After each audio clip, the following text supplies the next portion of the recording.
Adiós 2020. Te presentamos el resumen de uno de los años más difíciles de la historia reciente. 2020 quedará en la historia como el año del COVID-19.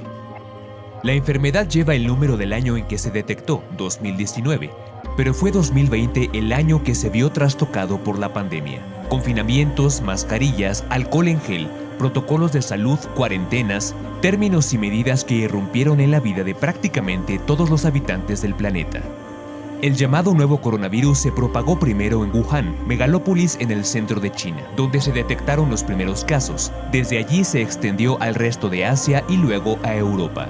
El 11 de marzo, la Organización Mundial de la Salud declaró a la enfermedad del nuevo coronavirus una pandemia. Para entonces, Italia y España se habían convertido en el epicentro de la pandemia mundial, seguidas por el Reino Unido, donde incluso el primer ministro Boris Johnson resultó contagiado y necesitó cuidados intensivos.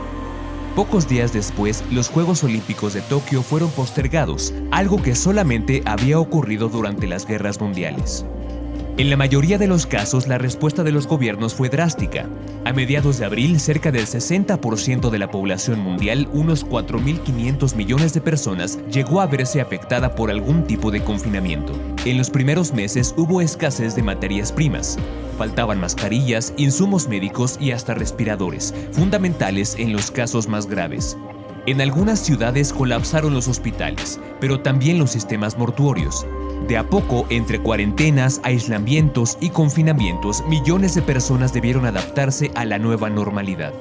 Los principales puntos turísticos del mundo quedaron vacíos, los autos desaparecieron de la mayoría de las avenidas, los comercios cerraron, los eventos deportivos fueron cancelados. La gente se acostumbró a contactarse desde las ventanas o a través del internet. Hubo conciertos, shows, bodas y festejos de cumpleaños a distancia. Después de Europa, el COVID-19 golpeó de lleno en América, con miles de casos y muertes en Ecuador, México y Perú. Brasil y Estados Unidos han sido los países más afectados del continente. Tuvieron en común que sus presidentes Jair Bolsonaro y Donald Trump minimizaron el peligro de la enfermedad y defendieron el uso de la cloroquina, un medicamento rechazado por la comunidad científica internacional. Ambos resultaron contagiados, pero se recuperaron. El año también será recordado por históricas protestas contra el racismo en Estados Unidos, a raíz de la muerte de George Floyd, el 25 de mayo. La imagen de Derek Chauvin, un policía blanco de Minnesota, asfixiando a Floyd durante 8 minutos y 46 segundos se volvió viral y generó indignación. Miles salieron a las calles de todo Estados Unidos y luego en otros países, todos unidos bajo la consigna Black Lives Matter, denunciando así la brutalidad policial y reclamando justicia e igualdad. En varias ciudades las protestas no cedieron y no dan señales de que vayan a terminar. El primer semestre también estuvo marcado por tensiones diplomáticas. El 3 de enero, el general iraní Qasem Soleimani fue asesinado por un dron estadounidense.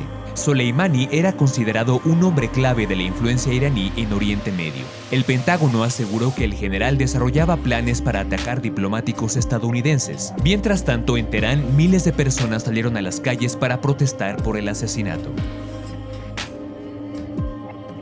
En medio del aumento de la tensión, el 8 de enero, un avión ucraniano se estrelló tras despegar en la capital iraní. Pocos días después, la República Islámica admitió que sus fuerzas lo habían derribado por accidente, provocando la muerte de 176 personas. Enero también pasará a la historia como el mes en que se concretó el Brexit. A las 23 horas del 31 de enero, con fiesta para algunos y decepción para otros, el Reino Unido finalmente dejó a la Unión Europea. Apenas la pandemia de COVID-19 empezó a extenderse por el mundo, comenzó una carrera millonaria contrarreloj para encontrar una vacuna. Empresas y laboratorios de varios países se embarcaron en la búsqueda de una fórmula que permitiera inmunizar a la población. En agosto empezaron a llegar las primeras noticias. El presidente de Rusia, Vladimir Putin, anunciaba que su país era el primero en desarrollar una vacuna contra el virus. La bautizaron Sputnik V, en homenaje al primer satélite lanzado al espacio por la Unión Soviética. Pero fue recibida con desconfianza por la comunidad internacional, por la velocidad del anuncio antes incluso de que comenzaran los ensayos clínicos a gran escala.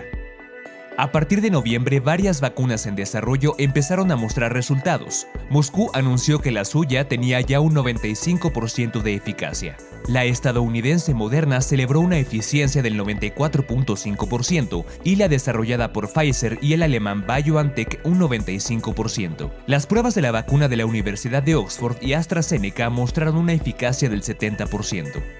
El 5 de diciembre, Rusia empezó a vacunar a su población, comenzando por los trabajadores sociales, personal médico y maestros. Y 3 días después, el Reino Unido comenzó a inmunizar a ancianos, cuidadores y el personal sanitario.